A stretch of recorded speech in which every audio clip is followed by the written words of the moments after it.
천지를 지으신 하나님이 나의 하나님이심을 고백할 때 내 안에 그 하나님의 이름이 참으로 크고 놀랍습니다. 하나님, 내가 무엇이간데 나를 지명하여 부르시고 나를 주목하여 주고 계시는지, 나 같은 죄인도 살리시고 나 같은 죄인에게도 그 천국의 소망을 주시니 감사합니다. 하나님, 우리가 살아가는 한날 한날이 힘들고 고난 가운데 있을지라도 그 천국의 소망이 우리의 새 힘이 되게 하시고 우리로 다시 일어서는 예수의 능력이 되게 하여 주시옵소서. 하나님, 이 복된 주님의 날, 주님을 예배하는 심령들마다 하늘의 문을 여시고 하나님의 크신 은혜로만 충만케 하여 주시옵소서. 내가 주께로 가까이 나아가기를 간절히 소망하오니 주의 구혈로 나를 씻으시고 주의 그 거룩함으로 나를 인도하여 주시옵소서. 주께 찬양할 때에 우리의 입술을 열어주시고 주의 말씀 들을 때 우리의 귀가 열려지게 하시며 우리가 살아갈 때에 우리의 심령이 예수께로 열려지게 하여 주시옵소서. 주님께 모든 영광 돌리기를 소망하며 예수님의 이름으로 기도합니다. 아멘.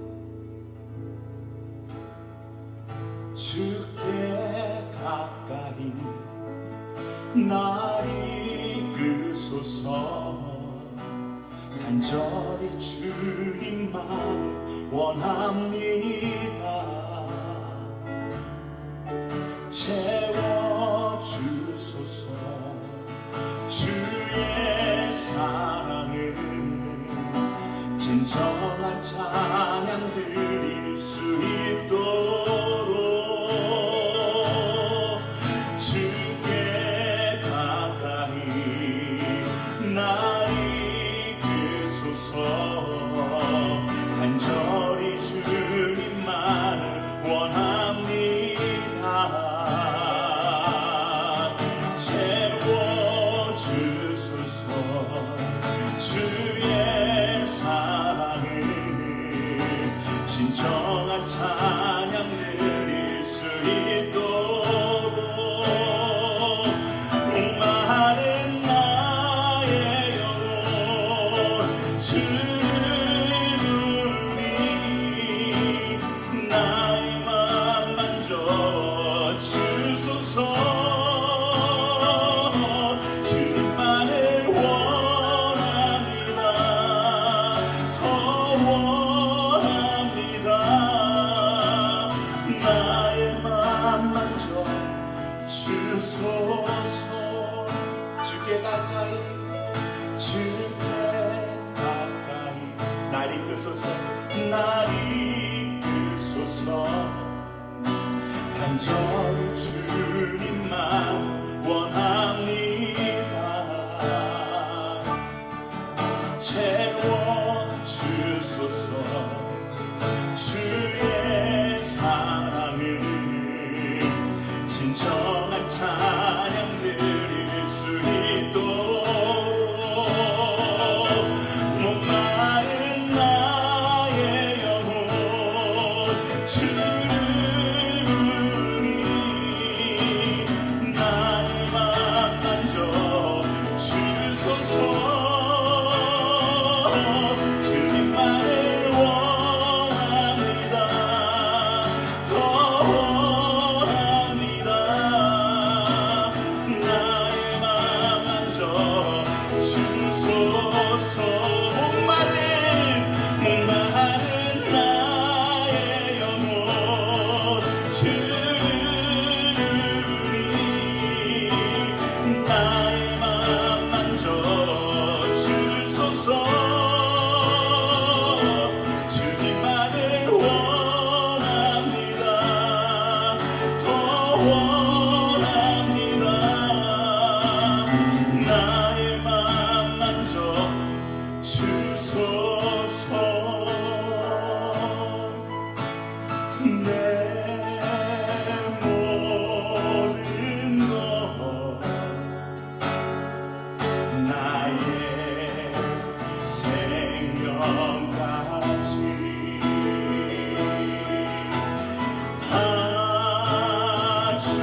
임재 앞에서 이제 내 영혼 자유해 내가 주의 거룩한 이름을 높이며 예배하리 어린 양 찬양하리 내 평생을 하나로 충분해요 어린 양 찬양하리 내가 주의 임재 안에서 내 모든 것 내 모든 것 나의 생명까지 나의 생명까지 다 주님 앞에 다 주님 앞에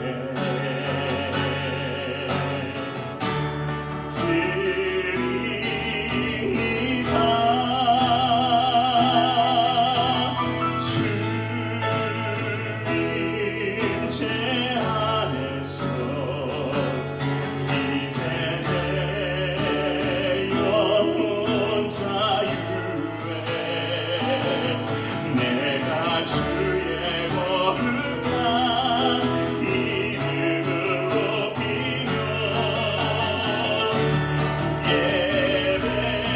예배하리 아멘 어린 양 찬양하리 내 평생을 하나로 충분해요 어린 양 찬양하리 내가 주의 임재 안에서 어린 양 찬양하리 내 평생을 하나로 충분해요 어린 양 찬양하리 내가 주의 임재 안에서 이곳에 오셔서 이곳에 앉으소서 이곳에서 드리는 예배를 받으소서 주님의 이름이 주님의 이름만이 오직 주의 이름만 이곳에 있습니다 이곳에 오셔서 이곳에 앉으소서 이곳에서 드리는 예배를 받으소서 주님의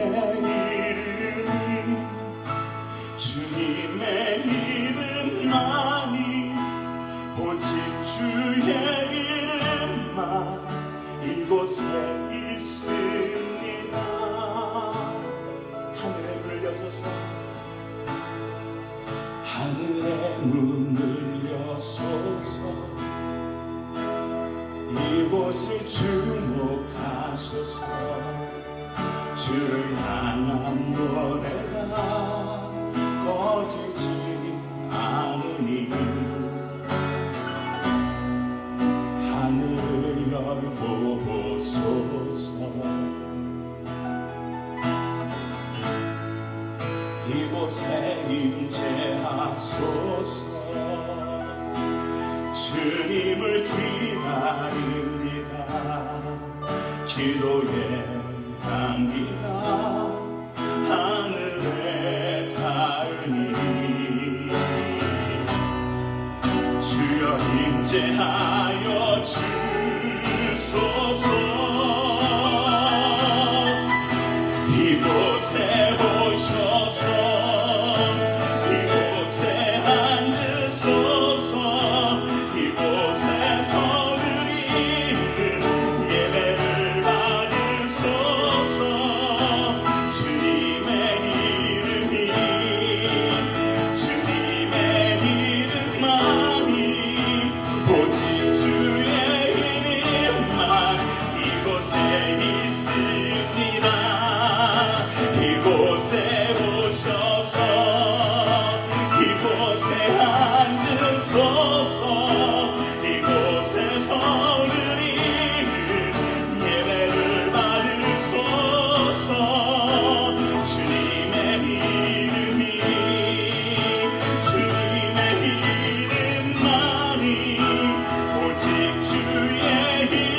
to church, let us start off with some worship.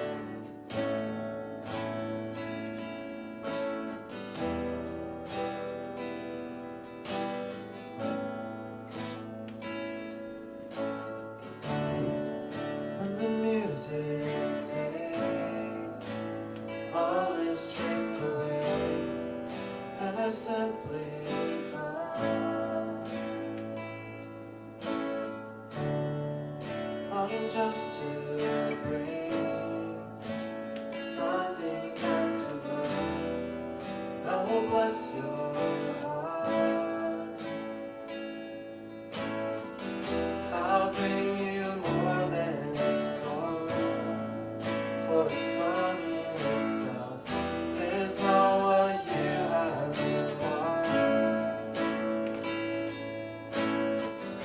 You search much deeper within, through the way things appear. You're looking into my heart. I'm coming back to the heart of worship, when it's all about you. It's all about you, Jesus. I'm sorry, Lord, for the thing I've made, but it's all about you. It's all about you, Jesus.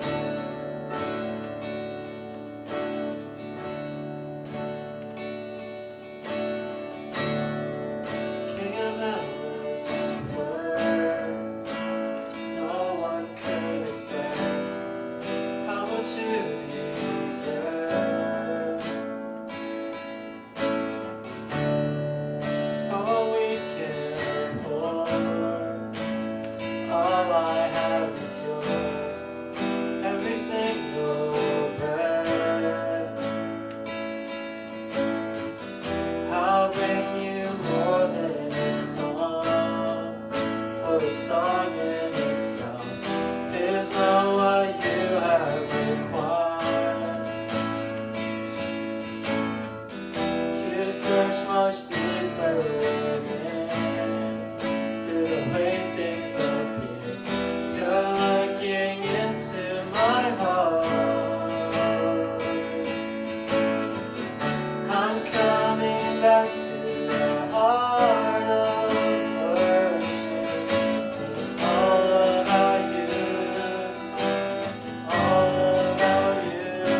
your presence is the comfort of my soul.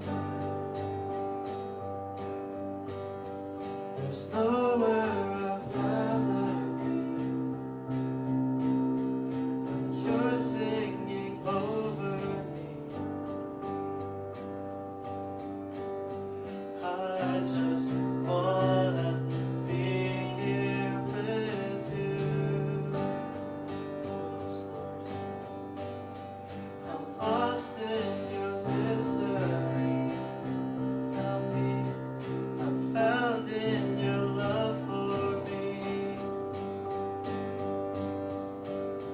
I just wanna be here with you. Here in the waiting, I won't worry about tomorrow. No need to focus on the things I can't control. All my attention on the wonders of this moment. Jesus, your presence is the comfort of my soul. There's nowhere I'd rather be when you're singing over me. I just wanna be here with you. I'm found in mystery. I'm found in your love for me. I just wanna be here with you. Just you, Lord. There's no better presence.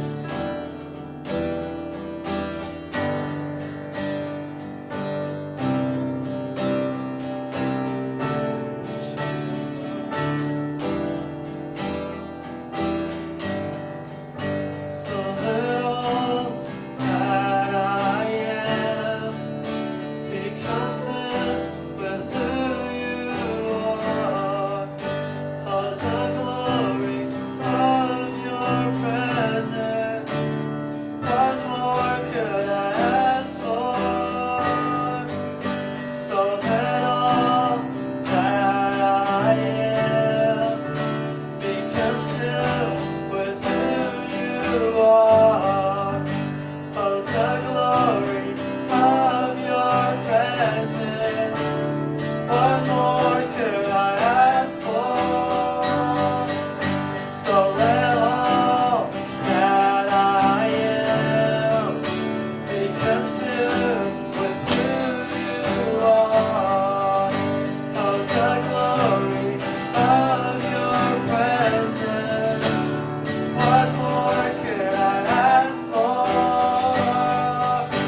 So let all that I am be consumed with who you are. Oh, the glory of your presence. What more could I ask for?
우리들의 참 소망이신 주님, 주님의 은혜와 위로하심에 감사를 드립니다. 급변하는 세상 속에서도 우리들이 고요할 수 있는 것은 구별하신 하나님의 은혜입니다. 우리가 우리에게 죄 지은 자를 사하여 준 것 같이 우리의 죄를 사하여 주셔서 우리가 정결하고 깨끗한 삶을 살아가게 하옵소서. 주님, 하나님의 나라를 더욱 간절히 소망하며 그리스도인답게 살아야겠다고 순간마다 결심합니다. 주님, 세계 곳곳에서 구원의 손길을 기다리고 있는 자들을 주께서 돌보시고 특별히 배고프지 않도록 아프지 않도록 지켜주시옵시며 코로나에 걸려 사경을 헤매는 분들을 지키시고 의료진들을 보호하여 주시옵소서. 이제 나라가 경제 정상화로 인해 위험 속에서도 각 직장과 모임을 오픈합니다. 위기입니다. 우리는 안전하게 피할 길이 없습니다. 주님만이 피할 처소이시고 바위이십니다. 이 미국 땅을 지키시고 11월 대선을 주의 뜻대로 이끌어 주시옵소서. 미국 땅이 주님의 나라로 다시 한번 거듭날 수 있기를 간절히 소원합니다. 또한 분열과 폭동을 잠재워 주시고 주의 음성이 우레와 같이 임하여 주시옵기를 간절히 기도합니다. 우리의 조국 대한민국을 사랑하시는 주님, 세계 정세의 어려움 속에서 갈 바를 가르치시며 코로나 바이러스의 공격을 막으시며 주의 종들이 모범을 보이는 국가가 되게 하옵소서. 하나님의 뜻대로 부르심을 입은 자들이 속속 일어나 합력하여 선을 이루게 하옵소서. 워싱턴 오늘의 교회가 사명을 깨닫게 하시며 모든 사역자들과 온 성도들이 하나 되어 주의 꿈을 이루게 하옵소서. 예전처럼 만나고 끌어안고 손잡을 수는 없지만 서로가 서로를 위해 기도하고 나누는 삶은 살 수가 있습니다. 쉬지 말고 기도하고 사랑하게 하옵소서. 병자를 일으키시고 상처 입은 자를 만지시며 깨어진 곳을 회복시키시는 주님을 바라봅니다. 주께서 달리다금 하시면 저희가 일어날 줄 믿습니다. 우리가 기도하고 돕는 순교지를 돌보아 주시고 하신주 선교사님, 이디오피아의 전상훈 선교사님, IT의 유경민 선교사님을 선교의 길로 인도하여 주시옵시고 건강을 지켜 주시옵소서. 말씀을 들을 때 하늘문이 열리며 주의 낯을 보게 되기를 간절히 소망합니다. 감사드리고 이 모든 말씀 우리 주 예수 그리스도의 이름으로 기도합니다. 아멘.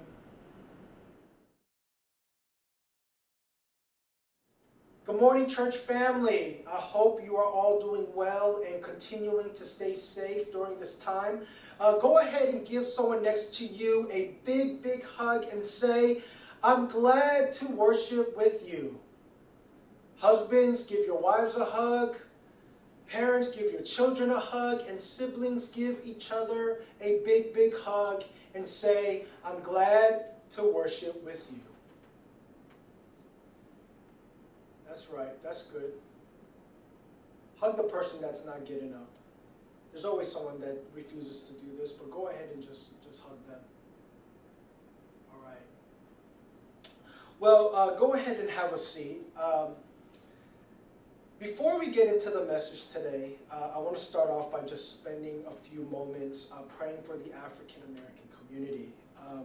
As many of you already know, there has been a lot of injustice and evil that has recently taken place in our world as an African American man named George Floyd was murdered by 4 police officers in Minnesota. As someone who has many close African American friends, this kind of injustice is something that I saw often growing up. I know we see more of this go on now because we have video, but it is not something that's new. Our African American friends have lived with this injustice for a very long time. As Asian Americans, we have experienced the pain that comes from the racism in our country.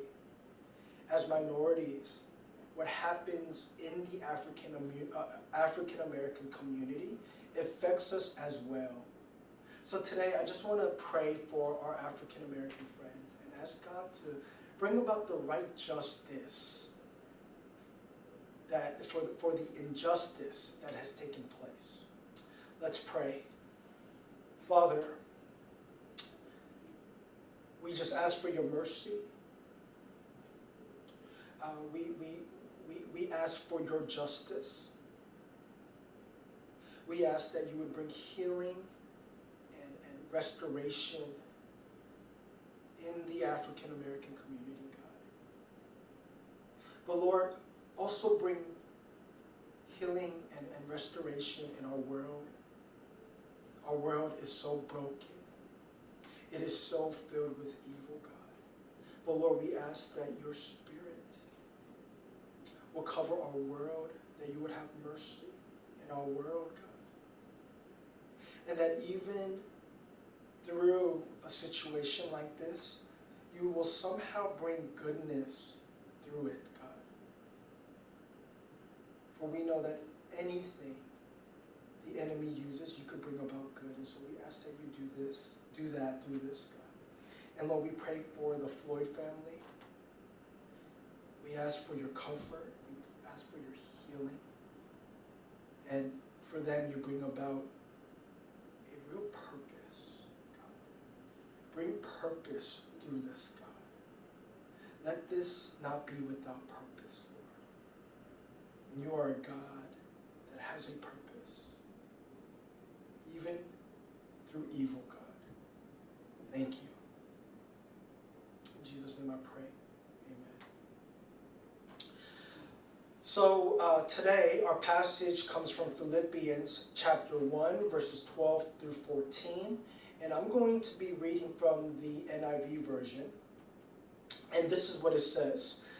Now, I want you to know, brothers and sisters, that what has happened to me has actually served to advance the gospel. As a result, it has become clear throughout the whole palace guard and to everyone else that I am in chains for Christ. And because of my chains, most other brothers and sisters have become confident in the Lord and dare all the more to proclaim the gospel without fear. Today, we read a very short portion of the Apostle Paul's letter to the church of Philippi. It's only 3 verses, but these 3 verses say a lot. Our English ministry has actually been doing our Bible study on Wednesday nights from the book of Philippians. And it has been so powerful. Many of the famous verses that our culture likes to quote comes from the book of Philippians. We all know Philippians 4:13, I can do all things through him who strengthens me. A very famous and powerful verse about anxiety and prayer comes from Philippians chapter 4, verses 6 through 7. It says, do not be anxious about anything, but in everything by prayer and supplication, with thanksgiving, let your requests be known to God. And the peace of God, which surpasses all understanding, will guard your hearts and minds in Christ Jesus. That is a verse for someone today because you have been struggling with anxiety. If you are in need of encouragement, I encourage you to read the book of Philippians this week. It's only 4 chapters, but it is filled with such deep and powerful content. I think something that really makes Philippians such a powerful book is the circumstances of when it was written. Of course, it is divinely inspired like the rest of the Bible, but Philippians is so powerful on a practical level. The content is so relatable on a human level, and I think that's why so many of the verses that are quoted in our culture comes from Philippians. Philippians is one of the prison epistles. The Apostle Paul wrote this letter when he was in prison. He was going through suffering. He was going through adversity. He was going through uncertainty. Paul wrote this particular letter while he was awaiting his trial. And whenever there is waiting, there is uncertainty. There has been a lot of loss and disappointment that has come from the coronavirus. But I think what really gets us more during this time is the uncertainty. Is everything going to be okay? Is my job going to be okay? Am I going to go back to work? Are my children going to be okay? For some of our students, am I ever going to go back to school? Or when I do go back to school, what's it going to be like? It's funny how many of our students have been telling me how much they miss school.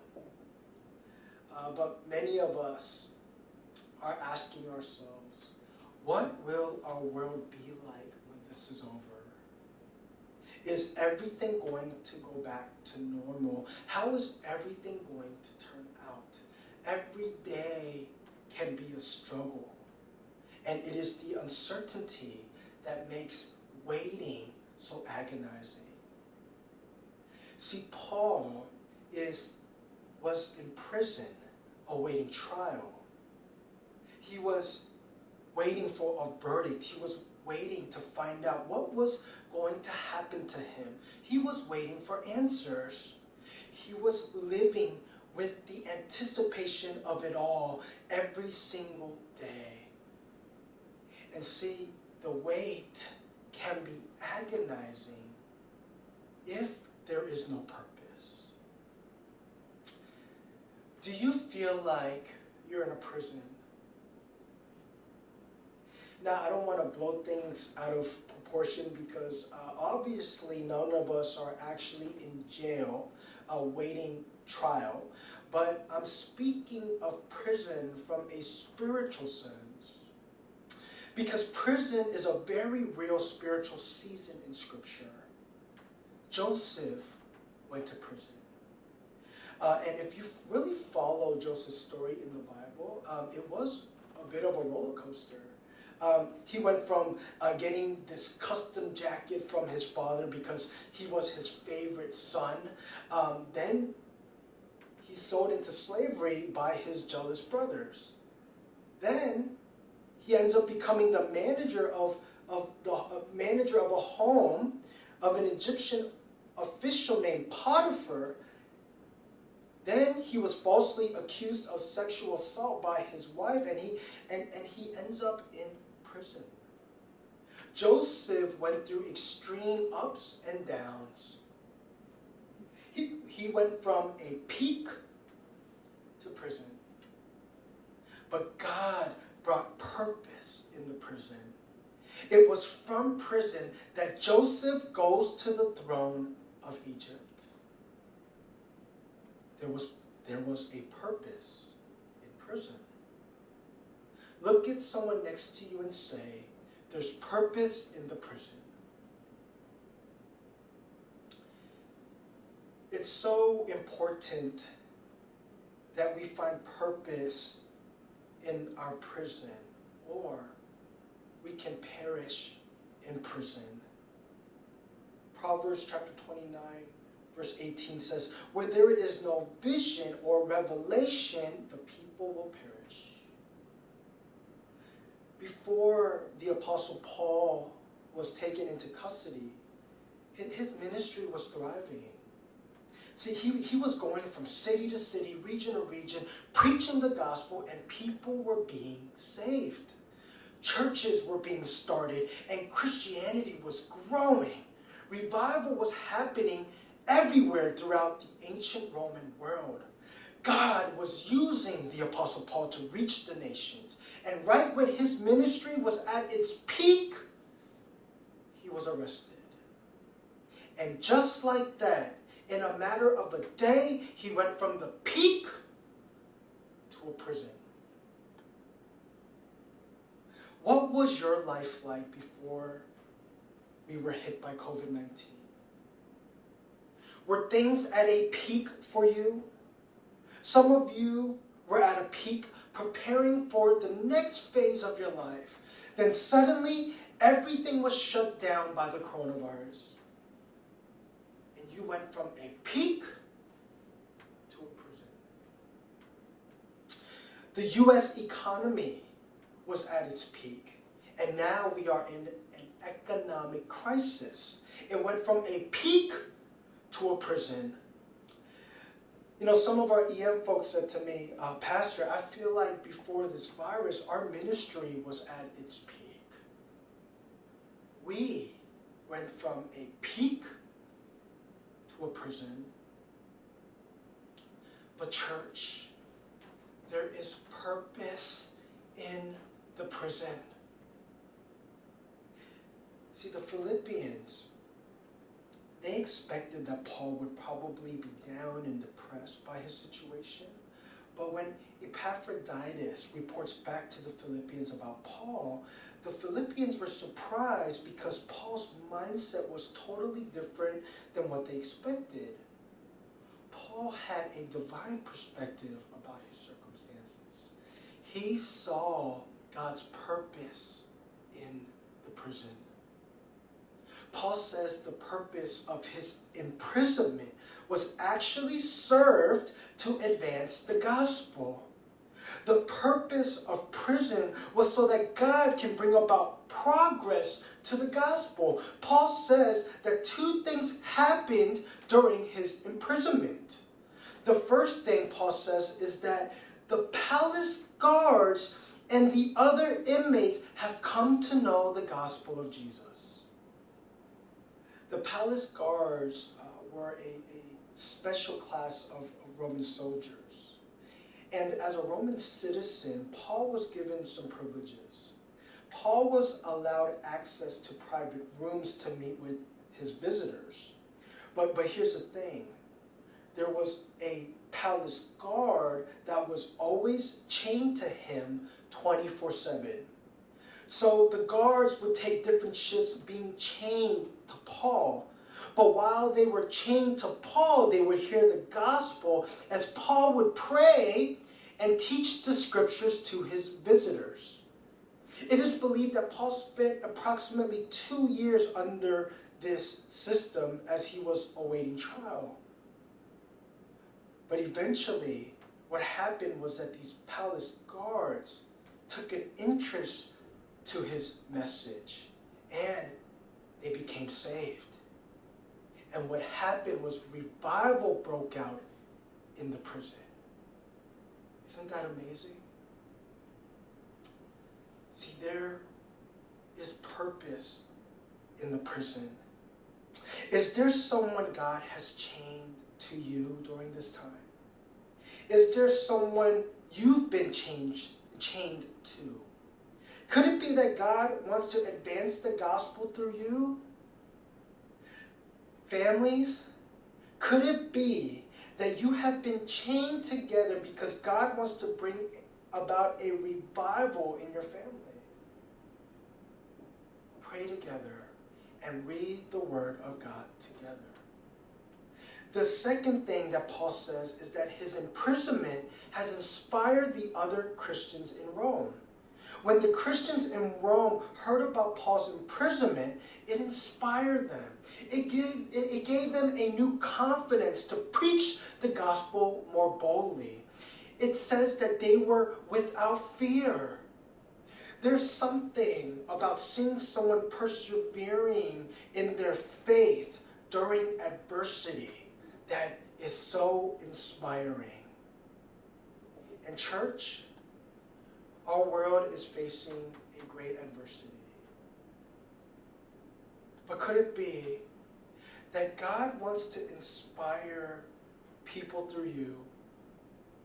Could it be that God wants you to inspire other Christians? Could it be that God wants to use your faith to inspire the people around you? Another famous verse from Philippians comes from chapter 2, verses 14 through 15. It says, "Do all things without grumbling or disputing, that you may be blameless and innocent, children of God without blemish, in the midst of a crooked and twisted generation, among whom you shine as lights in the world."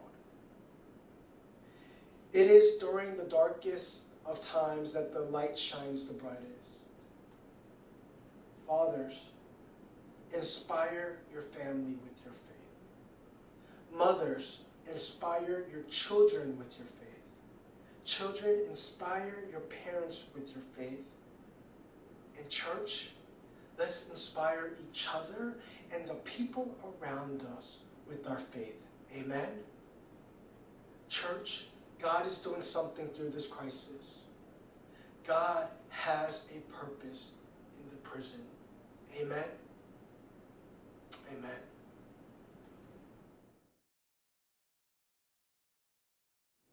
할렐루야. 주님의 이름으로 우리 성도님을 환영하고 축복합니다. 함께 나눌 말씀은 시편 40편 1절부터 5절까지의 말씀입니다. 시편 40편 1절부터 5절까지 다 같이 합독하겠습니다. 내가 참고 참으며 여호와를 기다렸더니 그분이 내게 귀를 기울이시고 내 부르짖음을 들으셨습니다. 그분이 무서운 구덩이에서 진흙탕 속에서 나를 끌어내셔서 내 발을 바위 위에 두어 내가 안전하게 걷도록 하셨습니다. 그분이 내 입에 새 노래를, 우리 하나님을 찬양하는 노래를 넣어주셨습니다. 많은 사람들이 보고 두려워하며 주를 믿게 될 것입니다.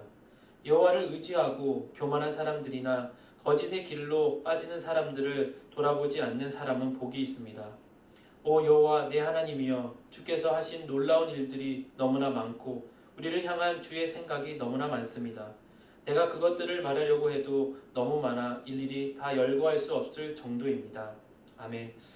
오늘 저는 여러분과 함께 하나님의 은혜를 통한 깨달음이라는 제목으로 함께 은혜 나누기 원합니다. 시편 40편은 다윗이 쓴 시로 찬양의 시입니다. 특별히 오늘 본문 40장, 시편 40장 1절부터 5절까지의 말씀은 다윗이 오랜 기간 인내하고 간절히 주님께 부르짖었을 때 주님께서 하나님의 은혜를 통해서 다윗에게 구원의 역사를 허락하여 주시고 그것을 경험한 다윗이 정말 주님께 감사하여 찬양하며 그 은혜에 통해서 깨달았던 것을 이야기하고 있는 장면이 오늘 본문의 말씀이라는 것입니다. 그래서 오늘 저는 여러분과 함께 주님의 은혜를 경험한 다윗이 무엇을 깨닫고 무엇을 느꼈는지 함께 은혜 나누기 원합니다. 첫째로 주님의 은혜를 경험한 다윗이 깨달은 것은 주님께서는 어떠한 상황 가운데 있을지라도 우리의 부르짖음, 우리의 기도를 들으신다는 것입니다. 사실 다윗이 인간의 힘으로는 도저히 벗어날 수 없는 그 어려운 상황 가운데 위기에 있었을 때 다윗이 주님께 간절히 부르짖었고요. 주님께서 그 기도를 들으시고 주님께서 응답하여 정말 다윗도 놀라울 만한 하나님의 은혜를 경험하게 됩니다. 어떤 상황이었냐면 오늘 본문 2절 후반절에 이렇게 되어 있습니다. 무서운 구덩이에서 진흙탕 속에서라고 되어 있습니다. 칼빈이 이 무서운 구덩이, 정말 진흙탕 속이라는 것을 무엇이라고 표현했냐면 사나운 물결이 입을 벌리고 있는 경류의 계곡이라고 되어 있습니다.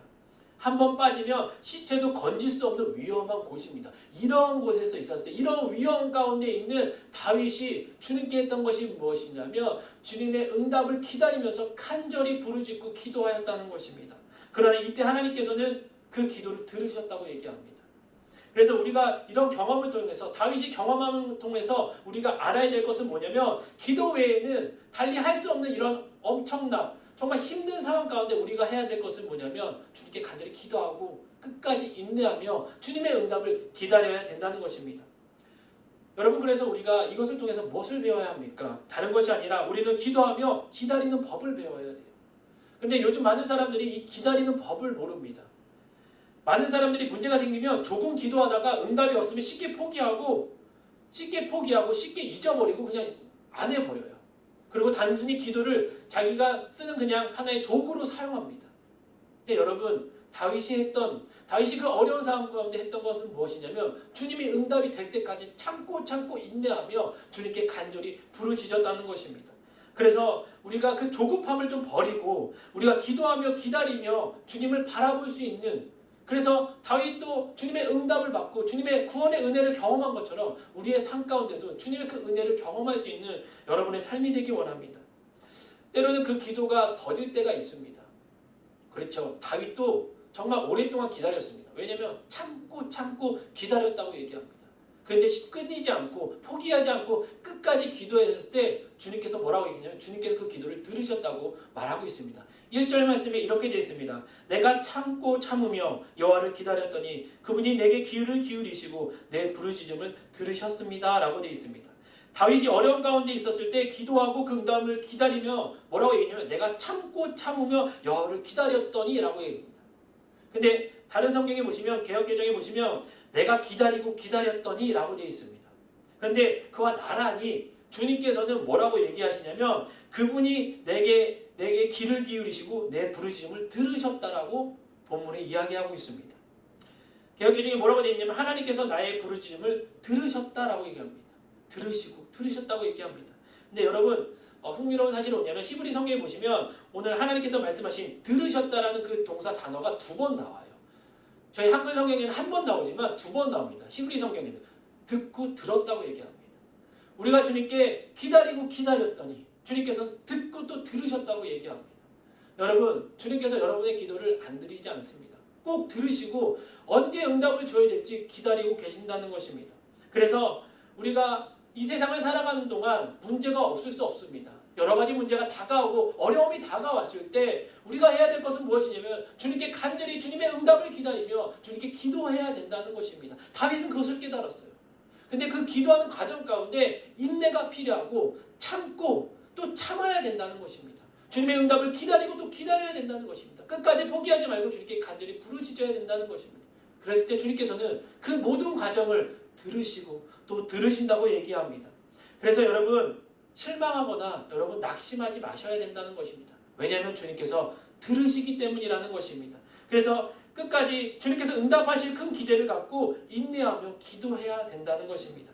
하나님께서는 우리의 기도를 들으시고 모든 상황 가운데 그 어려운 상황 가운데 구원해 주실 것을 믿으셔야 한다는 것입니다. 우리가 그 상황 속에서 기도할 때는 구원하신 하나님의 은혜를 정말 체험하며 경험할 수 있는 좋은 기회라 생각하시며 힘들겠지만 여러분 기도하시는 그 모든 기도 제목을 포기하지 마시고 끝까지 기다리시고 주님의 응답을 경험할 수 있는 저와 여러분의 삶이 되기 원합니다. 다윗이 이런 하나님을 체험했을 때 주변의 사람들의 반응이 나옵니다. 오늘 반응이 시편 40편 3절 후반절에 이렇게 되어 있습니다. 많은 사람들이 보고 두려워하며 주를 믿게 될 것입니다 라고 되어 있습니다. 그 모든 상황 가운데 많은 사람들이 하나님께서 다윗의 기도를 들으시고 구원해 주신 것을 보고 하나님을 두려워한다고 얘기합니다. 그리고 하나님을 믿게 될 것이라고 얘기합니다. 여러분이 간절히 기도하고 있는 그 기도 제목, 정말 말도 안 되는 정말 죽음을 이룰 것 같은 어려운 상황 가운데 주님만 바라보고 주님만 의지하고 기도하는 그 모습을 보고 또 그 기도하는 가운데 주님께서 응답하시는 것을 보고 주님의 은혜를 바라보는 많은 사람들이 그 모습을 보고 주님께 돌아오고 주님을 믿게 된다는 것입니다.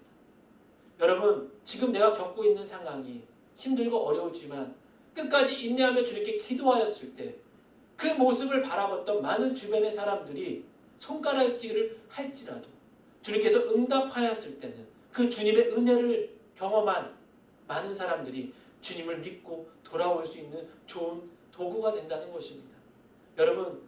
여러분의 상황이 힘들고 어려울지라도 여러분 주님의 그 은혜, 주님께서 응답해 주실 것을 바라보고 조금만 참고 여러분 기도하였을 때 여러분 주변에 많은 사람들이 그 모습을 보고 주님을 두려워하고 주님을 경외하고 주님께 돌아올 것을 믿고 여러분 주님께 더욱더 기도할 수 있는 저와 여러분의 삶이 되기 원합니다. 둘째로 주님의 은혜를 경험한 다윗이 깨닫는 것이 무엇이냐면 여호와를 의지하는 자가 복이 있는 사람이라는 것을 깨달았다는 것입니다. 다윗이 주님의 은혜를 경험했을 때 정말 복 있는 사람이 어떤 사람인가 라고 얘기했을 때 다윗이 깨닫는 것은 주님을 의지하는 사람이 복 있는 사람이라는 사실을 깨달았다는 것입니다. 오늘 시편 40장 4절의 말씀에 이렇게 되어 있습니다. 여호와를 의지하고 교만한 사람들이나 거짓의 길로 빠지는 사람들을 돌아보지 않는 사람은 복이 있습니다 라고 하였습니다. 여기서 의지하다는 말은 믿음의 대상에 대해서 전적으로 신뢰하고 의뢰하고 정말 주님의 말씀 가운데 순종하는 삶을 사는 것을 의미합니다. 여러분 주님을 의지하고 계십니까? 여러분 주님을 의지하고 계신다면 주님을 전적으로 신뢰하시고 의뢰하시고 그리고 주님의 말씀에 순종하는 삶을 사셔야 된다는 것입니다. 이 삶이 주님 복된 사람의 삶이라고 이야기하고 있고 다윗은 그것을 깨달았다는 것입니다. 이런 고백 속에서 우리가 알 수 있는 것은 무엇이냐면 그가 다윗이 어려움 속에 있을 때 사람을 바라보지 않고 주님을 바라보고 주님께 간절히 부르짖고 간구하였다는 것입니다. 여러분 어려운 상황 가운데 사람을 의지하는 사람이 많습니다. 그렇죠. 사람을 바라보는 사람이 많아요. 하지만 다윗은 주님을 의지하고 주님을 바라보고 주님을 신뢰하고 주님께 순종하며 주님이 응답해 주실 때까지 끝까지 기도하고 나갔다는 것입니다. 여러분 성도가 어려움을 만났을 때 기도하는 것은 당연한 것입니다. 그렇지 않습니까? 어려움을 만났는데도 기도하지 않는다는 것은 여러분 성도가 아닙니다. 기도하는 사람을 하나님께서는 들으시고 응답하시고 바라보신다는 것입니다. 여러분 기도는 하나님을 의지하는 믿음의 표현인 것입니다. 여러분 기도하고 있다면 어려운 상황 가운데 기도하고 있다면 하나님을 의지하고 있는 믿음의 표현을 지금도 계속 열심히 하고 계신다는 것을 잊지 마시고 여러분의 삶이 그러면 복된 사람의 삶이라는 것을 여러분 아셔야 된다는 것입니다. 다윗은 그가 기가 막힐 정말 말도 안 되는 힘든 그런 상황 가운데 빠졌을 때 사람을 바라보는 것이 아니라 하나님을 의지하고 정말 교만하고 거짓에 빠져 있는 것이 아니라 정말 주님을 의지하고 주님께 나가고 주님께서 응답해 주실 때까지 기도했던 사람이라는 것입니다. 그래서 그가 체험적으로 깨달았던 것은 뭐냐면 하나님을 의지하는 사람은 복이 있다는 것입니다. 여러분 그래서 시편 1편 1절에 뭐라고 되어 있습니까? 복 있는 사람은 악인의 길을 쫓지 않고 죄인의 길에 서지 않고 오만한 자리에 앉지 않는다고 되어 있습니다. 여러분 정말 주님을 의지하는 사람이라면 여러분 교만한 자리, 죄인들의 길을 가지 않는다는 것입니다. 그래서 여러분 우리가 분명히 알아야 될 것은 어떤 사람이 복 있는 사람이냐? 주님을 의지하는 사람, 그리고 또한 교만한 사람이 아닌 사람이 주님께서 복된 사람이라고 말하고 있다는 것입니다. 그리고 또한 거짓의 길로 빠지지 않고 그것을 따라가지 않는 사람이 복된 사람이라고 얘기합니다. 여러분 교만한 사람이 어떤 사람입니까? 주님을 믿지 않는 사람입니다. 주님을 바라보지 않는 사람입니다. 주님을 의지하지 않는 사람입니다. 주님을 신뢰하지 않는 사람이 교만한 사람이라는 것입니다. 더 중요한 것은 주님을 두려워하지도 주님을 경외하지도 않기에 교만하다는 것입니다. 여러분 거짓의 길로 빠지는 사람, 거짓의 길로 치우치는 사람은 어떤 사람입니까? 주님과 함께하지 않고 정말 자기가 원하는 대로 자기의 육신의 정욕에 따라 그것을 바라보고 세상이 원하는 길로 빠져가는 사람이 거짓된 사람이고 그것을 쫓는 사람이라고 되어 있습니다. 여러분은 어떤 사람이십니까? 주님을 의지하고 계십니까? 주님을 바라보고 계십니까? 주님을 신뢰하고 계십니까? 주님의 말씀에 순종하고 계십니까? 여러분이 정말 주님을 온전히 의지하고 있다면 여러분의 삶은 복된 삶이고 정말 주님을 바라볼 수 있는 귀한 삶이라는 것입니다. 여러분 우리가 세상을 바라보고 사람을 바라보고 환경을 바라보는 것이 아니라 주님을 바라보고 주님을 의지하고 주님을 신뢰하며 복된 자의 삶을 살아낼 수 있기를 주님의 이름으로 축원드립니다. 여러분 다윗이 깨달은 것이 다른 것이 아니라 정말 어려운 가운데 정말 인내하며 정말 기다리고 주님의 응답을 기다리며 부르짖었을 때 주님께서 놀라운 은혜로 다윗을 구원하여 주시고 그것을 통하여 다윗이 깨달았던 것은 다른 것이 아니라 주님께서 나의 기도를 들으시는구나. 또한 주님을 의지하는 자가 복되구나라는 사실을 알았다는 것입니다.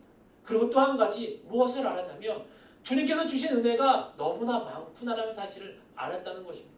주님께서 많은 응답을 우리들의 삶 가운데 우리의 환경 가운데 상황 가운데 주님께서 응답을 통하여 주님께서 많은 것을 통하여 응답해 주시는 것을 깨달았다는 것입니다. 오늘 본문 시편 40절 마지막 5절 말씀에 이렇게 되어 있습니다. 오 여호와여 내 하나님이여 주께서 하신 놀라운 일들이 너무나 많고 우리를 향한 주의 생각이 너무나 많습니다. 내가 그것들을 말하려고 해도 너무나 많아 일일이 다 열거할 수 없을 정도입니다. 라고 되어 있습니다. 주님께서 베풀어 주신 구원의 은혜와 기도의 응답과 신앙의 체험과 복이 우리의 삶에 얼마나 많은지도 알아야 된다는 것입니다. 여러분 받은 복을 여러분 세어보신 적이 있으십니까? 주님께서 여러분 삶 가운데, 저희들의 삶 가운데 얼마나 많은 은혜와 축복을 주셨는지 여러분 한번 생각해 보셨습니까? 지금 당장 내가 삶이 어렵다고 하나님이 안 계셔, 하나님께서 내 기도를 응답하지 않으셔 라고 하는 것이 아니라 그동안 주님께서 나에게 행해 주신 많은 은혜를 여러분 생각해 보셔야 된다는 것입니다. 그래서 여러분, 다윗이 많은 경험을 통해서 깨달았던 것은 다른 것이 아니라 주님께서는 우리의 기도를 들으신다는 사실과, 복 있는 사람은 주님을 의지하는 사람, 마지막으로 정말 다윗이 깨달았던 것은 다른 것이 아니라 주님께서 우리의 삶에 많은 은혜를 베푸셨구나라는 사실을 알았다는 것입니다. 여러분, 저와 여러분의 삶도 정말 주님께서 저희들의 기도를 들으셨다는 사실과, 주님을 의지한 자가 복이 있다는 사실과, 주님께서 우리의 삶에 많은 복을 허락하시고 많은 은혜를 허락하셨다는 사실을 믿고 주님만을 바라보고 살아갈 수 있기를 주님의 이름으로 간절히 축원드립니다. 할렐루야. 오늘 은혜를 나눌 하나님의 말씀은 마가복음 3장 1절부터 6절까지의 말씀입니다. 제가 봉독해 드리겠습니다. 예수께서 다시 회당으로 들어가셨는데 그곳에 한쪽 손이 오그라든 사람이 있었습니다. 몇몇 사람들이 혹시 예수께서 안식일에 그 사람을 고치지는 않을까 하며 예수를 고소할 구실을 찾으려고 가까이에서 지켜보고 있었습니다. 예수께서 손이 오그라든 사람에게 말씀하셨습니다. 일어나 앞으로 나오너라. 그리고 예수께서 그들에게 물으셨습니다. 안식일에 무슨 일을 하는 것이 옳겠느냐? 선한 일이냐 악한 일이냐? 생명을 구하는 것이냐 죽이는 것이냐? 그러자 그들은 말없이 잠자코 있었습니다. 예수께서 노하셔서 그들을 둘러보시고 그들의 마음이 완악한 것을 가슴 깊이 슬퍼하시며 그 사람에게 말씀하셨습니다. 손을 펴보아라. 그가 손을 쭉 내밀자 손이 완전하게 회복되었습니다.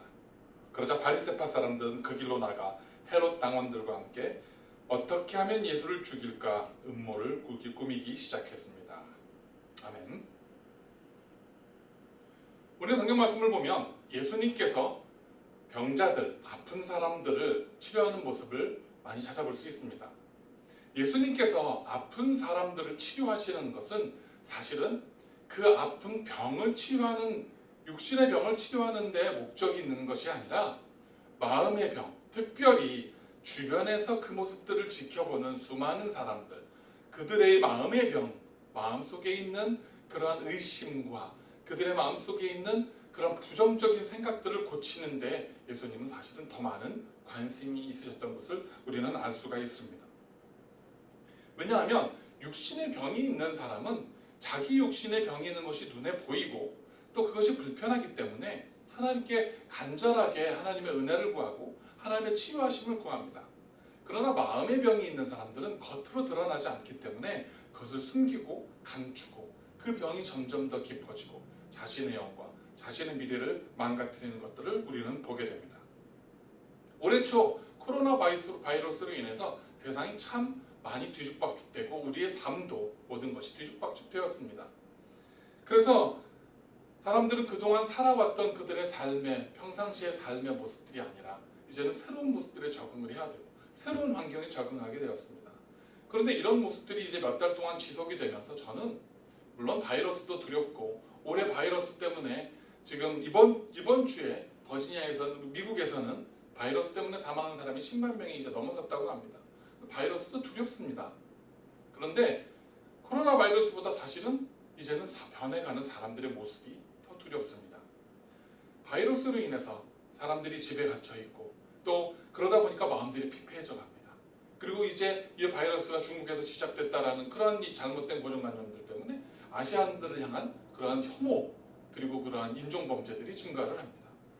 또 사실은 이렇게 수많은 사람들이 미국에서 죽어가고 있는데 그리고 사랑하는 사람을 잃은 수많은 슬픔에 잠긴 가족들이 많이 있고 그런 사람들이 주변에 이렇게 많이 있는데도 코로나 바이러스는 허크스다, 이것은 라이다, 거짓이다, 꾸며낸 것이다 라고 이야기하고 믿지 않고 그렇게 상처받은 사람들의 아픔에 동참하지 않고 공감하지 않는 사람들의 모습을 볼 때마다 너무나 가슴이 아픕니다.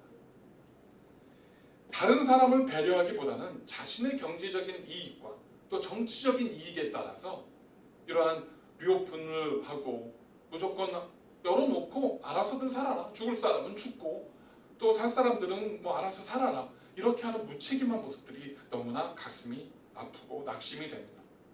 더구나 여러분들 언론에서 보셨다시피 지금 미국의 대도시들은 폭동과 시위로 인해서 아주 혼란스럽습니다. 미네소타 미네아폴리스에 경찰이 한 흑인을 연행하는 과정에서 그 흑인이 사망을 하게 되었습니다. 그리고 그것으로 인해서 화가 난 군중들, 인종차별로 인해서 화가 난 군중들이 지금 미국의 곳곳의 대도시, 우리 워싱턴 DC도 어젯밤에 큰 시위가 있어서 워싱턴 백악관과 그 주변이 다 락다운되는 일이 있었습니다. 이것이 지금 어떻게 결말이 날지 모르는 상태에서 계속해서 번져가고 있습니다. 육신의 병, 코로나 바이러스로 인한 육신의 병과 또 인종차별로 인한 마음의 병들이 뒤섞여서 이제는 어떻게 대책을 해야 되고 우리가 어떤 태도를 취해야 될지조차 모르는 그러한 혼란 가운데 빠져들고 있다는 것입니다. 지금의 언론에 나오는 모습을 보면 마치 1992년 4월 29일 날 있었던 LA 폭동이 그것이 이제 LA만이 아니라 미국의 온 도시로 퍼져나가는 것 같은 그런 모습을 보게 되는 것입니다. 우리는 세상을 살아가다 보면 두 종류의 사람을 보게 됩니다. 한 사람은 강과 같은 사람이고 한 사람은 늪과 같은 사람입니다. 오늘은 나는 과연 강과 같은 사람인가 아니면 늪과 같은 사람인가 나 자신을 비춰보면서 우리의 삶과 우리의 신앙을 돌아보고 점검하는 시간이 되었으면 좋겠습니다. 강은 살리는 것이고 늪은 죽이는 것입니다. 강에서 인류의 문명이 시작되었습니다. 유브라데스 강, 인도의 간자스 강, 중국의 황하강 등 인류의 큰 문명들은 큰 강줄기를 따라서 그 주변에서 형성이 되고 시작이 되고 번성하게 되었습니다. 지금도 큰 도시들은 보면 다 강을 끼고 주변에 큰 도시들이 형성되는 것을 우리는 볼 수 있습니다. 어떤 도시든지 늪을 끼고 늪 주변에 형성되는 도시는 없습니다. 왜냐하면 강은 살리는 곳이고 늪은 죽이는 곳이기 때문입니다. 강은 그 주변에 나무가 울창하고 온갖 동식물들이 모여들고 그곳에서 새로운 생명들이 소생하고 살아납니다. 하지만 늪은 그곳에 빠진 모든 것들을 죽게 만들고 썩게 만듭니다. 몇몇 늪에 사는 짐승들조차도 대부분이 흉측한 몰골을 한 그런 짐승들인 경우가 많습니다. 오늘 본문에서 바리새인들은 바로 이렇게 늪과 같이 죽이는 사람들이었습니다. 그는 주변에 있는 사람들로 하여금 같이 죽게 만들고 그들로 하여금 나쁜 영향력을 미치는 사람이었습니다. 오랫동안 병에 걸려서 고통받는 환자가 눈앞에 있었는데도 그를 긍휼히 여기고 불쌍히 여기고 그를 살리기보다는 그를 살리는 예수님조차 죽이려고 하고 그 사람을 더 어려운 환경 속에 빠뜨리려고 하는 그런 악한 마음들을 가지는 사람이라는 것입니다. 이렇게 늪과 같은 사람들은 자기뿐만이 아니라 주변에 있는 가까이 있는 많은 사람들에게도 이렇게 죄의식과 네거티브한 부정적인 영향을 미치는 사람들인 것입니다. 그런데 우리 예수님은 강과 같은 분이었습니다. 예수님께서는 스스로를 생수의 강이라고 말씀하셨습니다. 스스로 나에게서 생수의 강이 흘러넘쳐서 세상을 적실 것이라고 말씀하셨습니다. 치료하고 살리는 일, 환자를 치료하고 살리는 일을 행하면 예수님은 음모에 빠져서 죽게 될 것이라는 걸 아시면서도 예수님은 살리기 위해서 노력하셨습니다. 좋은 영향력을 끼치기 위해서 노력하셨습니다. 그렇게 한 환자를 살림으로 해서 그 주변에 있는 다른 사람들이 그 모습을 보고 그들의 영이 변화되어지고 그들의 생명이 소생하기를, 그들이 다시 살아나기를 바라고 원하셨기 때문인 것입니다. 살리는 사람은 목표를 세우고 그것을 향해서 끊임없이 달려갑니다. 발전하고 개발하고 도전하면서 앞으로 나아갑니다. 그러나 늪과 같은 사람들은 자신의 에너지를 사용해서 남을 비난하고 거스르고 넘어지고 죽게 만드는 일을 하는 사람들인 것입니다. 저와 여러분들, 우리 그리스도인들은 예수님처럼 이렇게 생수의 강과 같이 살리는 사람, 좋은 영향력을 미치는 그러한 사람들이 되시기를 간절히 축원합니다. 두 번째로, 강은 흐르는 곳이고 늪은 멈춘 곳입니다. 늪은 정지한 고인물입니다. 정지했기 때문에 썩습니다. 그러나 강은 흐릅니다. 흐르기 때문에 썩지 않습니다. 더 넓은 곳, 더 깊은 곳, 그곳을 향해서 강은 끊임없이 흘러나갑니다. 강은 장애물이 막히면 그것을 넘어갑니다. 넘어가지 못하면 돌아서 갑니다. 이렇게 그 강의 도도한 흐름은 인류의 생사와도 관련이 있었습니다. 댐을 건설하고 인공적으로 물을 막아서 그것들을 관리하려고 하는 인간의 노력들이 있어 왔지만, 그러나 홍수가 한번 일어나면, 태풍이 불면 사람이 만든 그런 댐이나 인위적인 인공물들은 아무런 힘을 발휘할 수가 없습니다. 이것이 강의 힘입니다. 나아가는 것입니다. 끊임없이 나아가는 것입니다. 바리새인들이 예수님께 자신들의 잘못을 지적당했을 때 그들이 회개하고 돌이키고 예수님과 함께 나아갔으면 그들은 이렇게 먼 후세까지, 수천 년이 지난 지금까지 이렇게 비난과 욕을 먹지 않을 것입니다. 그러나 그들은 자기의 자리에 머무르려고 했습니다. 그리고 자기들의 기득권을 지키려고 했습니다. 그러다 보니까 썩을 수밖에 없게 된 것이고 책망을 받을 수밖에 없게 된 것입니다. 웬만큼 시련이 있어도, 웬만큼 장애가 있어도 예수님을 붙든 사람들은, 믿음에 선 사람들은 멈추지 않고 나아갑니다. 우리는 그런 사람들로 하여금 뚝심이 있는 사람이다 라고 합니다. 뚝심, 마치 뚝과 같이 그렇게 든든하게 흔들리지 않고 요동치 아니하고 끝까지 앞으로 나아가는, 변하지 않는, 쉽게 흔들리지 않는 사람들을 우리는 이야기를 합니다. 이렇게 강과 같이 흐르는 사람들은 더 큰 리더십을 발휘하고 더 좋은 영향력을 발휘하고 자신뿐이 아니라 주변에 있는 많은 사람들까지도 함께 앞으로 나아가도록 그렇게 끌고 가는 사람들인 것입니다. 시간 저와 여러분들, 우리 모두는 이렇게 주변에 있어서 제자리에 멈추고 그냥 멈춰서 썩는 모습이 아니라 우리의 삶과 우리의 신앙과 우리의 모든 것들이 이렇게 앞으로 나아가면서 함께 갑시다, 같이 갑시다, 예배합시다, 이렇게 격려하고 나아갈 수 있는 모든 그리스도인들이 되시기를 간절히 부탁을 드립니다. 세 번째, 강은 변화하는 곳이지만 늪은 변화를 당하는 곳입니다. 똑똑 흐르는 작은 물방울은 별로 힘이 없어 보입니다. 그러나 그 작은 물방울들이 모이면 시냇물을 이루고, 그 시냇물이 모여서 강을 이루고, 그리고 이제 산을 깎고 지형을 바꾸면서 그렇게 흘러갑니다. 엄청난 잠재력을 가지고 있는 것입니다. 그들은 앞으로 이제는 막을 수가 없습니다. 하나하나는 작아 보이지만 그러나 그들의 힘을 합쳤을 때는 엄청난 능력을 발휘하고 앞으로 나아가는 것입니다. 변화시키며 나아가는 것입니다. 그렇게 강이 흐르는 곳은 썩은 물이 있다 할지라도 그것을 지나가면 다시 살게 만듭니다. 깨끗해지고 생기를 되찾습니다. 정화시키고 변화시킵니다. 그런데 그 강이 장애를 만났다고 해서 멈추면, 물이 고이면 볼을 쌓아서 물을 멈추고 뚝을 쌓아서, 댐을 쌓아서 물을 흐르지 못하게 하면 그곳은 물이 썩기 시작하고 녹조가 발생을 하고 어려운 일을 만나게 되는 것입니다. 늪은 그곳에 무엇이 담겨 있는가에 따라서 성격이 결정이 됩니다. 고인물은 그 안에 무엇이 담겨 있는지에 따라서 어떻게 썩어져 가는지가 결정이 되어진다는 것입니다. 모래가 많으면 모래늪이고 늪이고, 진흙이 많으면 진흙늪이고, 나무와 그런 썩은 나무와 식물들이 많으면 썩은 늪입니다. 주변의 환경에 의해서 자신이 결정이 됩니다. 고요 있기 때문에 주변에 의해서 자신의 정체성이 결정이 되는 것입니다. 그러나 강은 그렇지 않습니다. 강에 의해서 주변이 결정이 됩니다.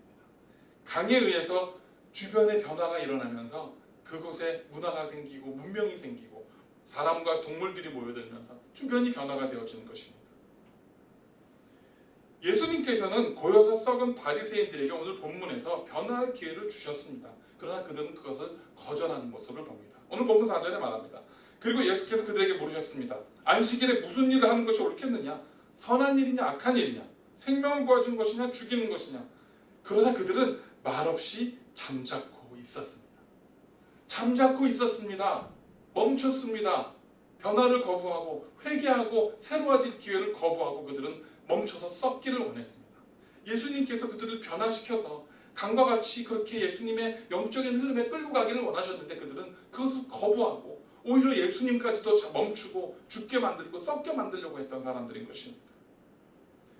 우리 능력 있는 그리스도인들은 예수님과 함께 이렇게 멈추지 아니하고 앞으로 나가면서 주변을 변화시키고 살리는 사역들을 하는 사람들입니다. 아무리 코로나 바이러스가 무섭다 할지라도 이것으로 인해서 우리의 지금 생활의 모든 패턴이 정지했다 할지라도 그러나 이곳에 멈추어 있으면 안 됩니다. 우리가 규칙적으로 뭐 출근을 하고 세상에 나가고 시장을 가고 하는 것들이 예전처럼 자유롭지 못하다 할지라도, 그러나 그것은 잠시 멈춰졌다 할지라도 이 시간 동안에 우리의 영적인 흐름들을 더욱더 강하게 키워내고 멈춰 있었던 여러 가지 삶의 핑계로 인해서 잠자고 있었던 나의 영혼들을 깨워서 앞으로 나아가는, 앞으로 흘러가는 그러한 저와 여러분 성도들이 되시기를 간절히 부탁을 드립니다. 인종차별로 인해서, 혐오로 인해서, 분노로 인해서, 증오로 인해서 세상은 점점 힘들어가고 있지만, 그리고 그렇게 멈춰가고 썩어져 가려고 하지만, 우리 그리스도인들은 나라와 민족을 위해서 기도하고, 교회를 위해서 기도하고, 우리의 가정을 위해서 기도하고, 우리의 커뮤니티를 위해서 기도하면서 긍정적인 변화를 이끌어내며 나아가는 그런 저와 여러분들, 우리 그리스도인들, 우리 사랑하는 멋있던 오늘의 교회가 되시기를 간절히 축원합니다. 늑과 같은 사람이 아니라 강과 같은 사람이 됩시다. 세상을 변화시키고 긍정적인 영향을 미치고 좋은 영향력을 끼치는 그러한 사람들이 되어야겠습니다. 지금이야말로 교회와 성도들의 빛과 향기가 필요한 때입니다. 점점 더 세상은 냄새가 나고 점점 더 어두워져 가고 있습니다. 우리가 여기서 빛을 발하지 못하고 같이 어두워져 간다면, 우리가 이 악취 속에서 향기를 발하지 못하고 우리 속에서도 악취가 난다면 이제 세상은 더 이상 희망이 없습니다. 저와 여러분들이 우리가 있는 곳을 먼저 변화시키고 그곳에 썩어져 가는 것들을 새롭게 만들고, 그리고 이러한 작은 힘들이 우리 교회라는 공동체 안에 모여서 큰 강줄기가 되어서 이 힘들고 어려운 세상에서 우리 예수님처럼 그렇게 긍정적인 변화를 끼치고 생명을 살리는 그러한 교회와 성도로 서시는 저와 여러분이 되시기를 간절히 바랍니다.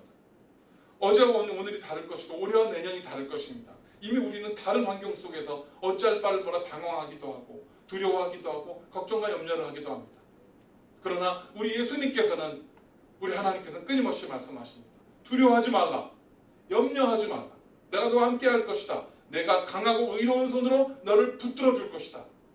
이 믿음 속에서 우리는 우리의 삶을 먼저 변화시키고 우리의 가정을 먼저 변화시키고 깨어진 관계들을 회복하고, 그리고 모였을 때는 우리 교회와 이 지역사회와 더 나아가서는 이 세상을 변화시킬 수 있는 그러한 살아있는 강과 같은 저 여러분, 우리 모든 성도님들 되시기를 간절히 축원합니다.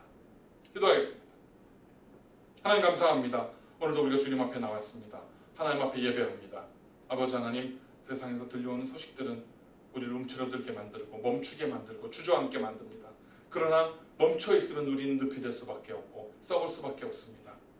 우리 예수님 붙들고, 우리의 생명수 되신 예수님 붙들고, 강과 같은 예수님을 붙들고 우리도 흘러넘치는 앞으로 나아가는 그러한 능력 있는 그리스도인들 될 수 있도록 인도하여 주시옵소서. 지금 세상은 사랑이 필요합니다. 용서가 필요합니다. 빛이 필요합니다.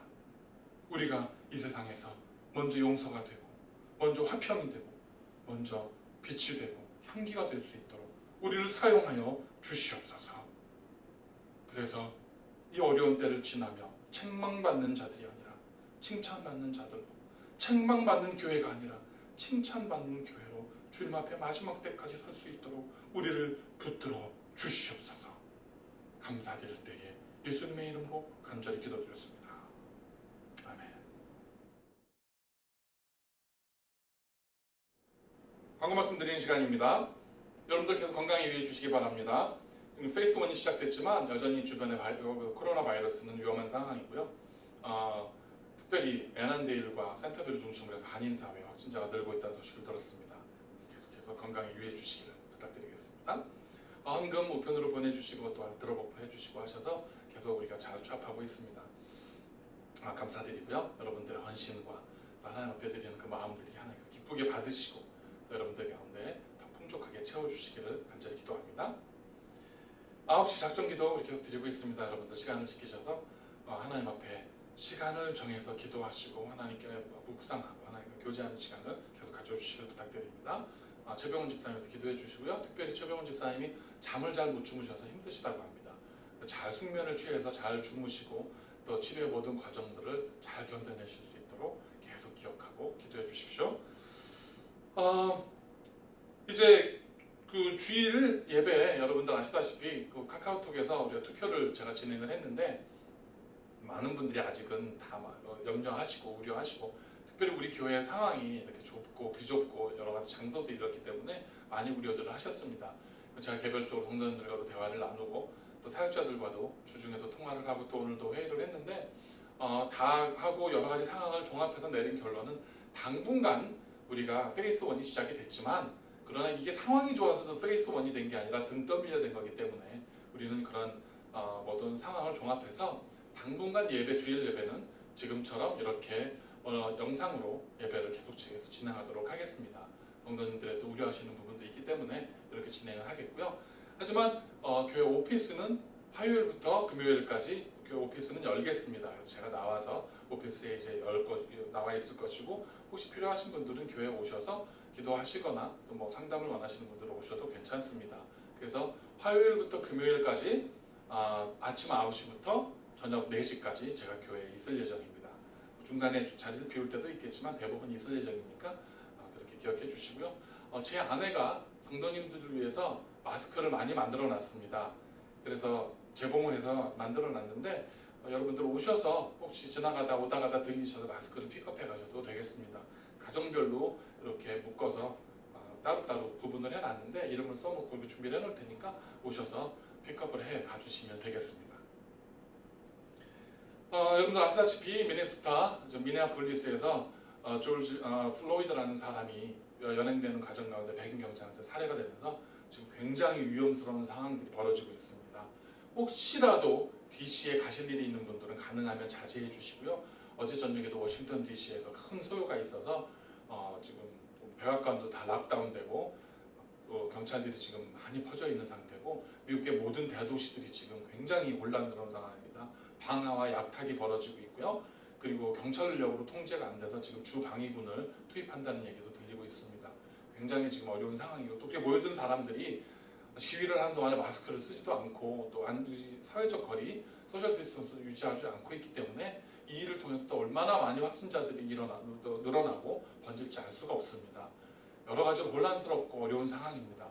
여러분들 그러나 하나님 믿는 믿음 안에서 강건하시고요. 또 기운 내시고 담대하시고 이렇게 서로 또 계속해서 위로하시고 가정교회별로 또 이렇게 성도님들 간에 관심 있게 서로 계속 연락하시고 위로해 주셔서 끝까지 승리하는 저 여러분들 되시기를 간절히 부탁드립니다. 기도하겠습니다. 이제는 우리 구주 예수 그리스도의 은혜와 아버지 하나님의 극진하신 사랑하심과 성령님의 감화감동 역사하심이 멈춰서 썩는 늪과 같은 사람이 아니라 예수님처럼 생수의 강이 되어 흐르며 주변을 변화시키고 주변을 살리며 소생케 하는 그런 믿음의 사람으로 살아가기로 작정하며 다짐하는 우리 워싱턴 온누리교회 모든 성도들 위해와 주님께서 사랑하시는 우리 교회 위해 지금으로부터 영원까지 함께 하시기를 간절히 축원하옵나이다. 아멘. 예배를 마쳤습니다.